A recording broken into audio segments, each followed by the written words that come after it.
This is how you can hide all photos on Facebook. With these settings, only you can see your photos.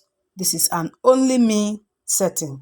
If you're a returning subscriber, keep being amazing. If you are new here, you are welcome. Please subscribe and hit the notification bell. Let's get started.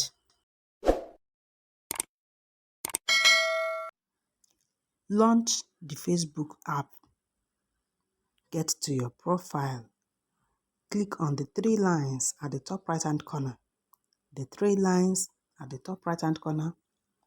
Click on Settings and Privacy. Click on Settings.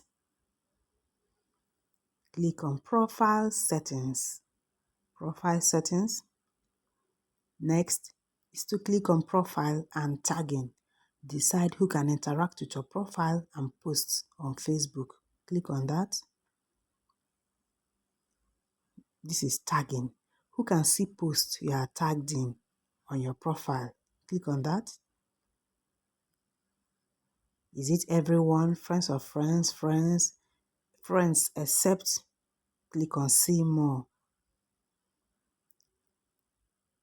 Check the box for Only Me. Only Me. Check the box. This is how you can hide all photos on Facebook. With these settings, only you can see your photos on Facebook. Thanks for watching. Hope this video was helpful. Please share and give it a thumbs up. If you have not subscribed, consider doing that. I will see you in my next one. Cheers to your success. Keep being amazing. Bye-bye.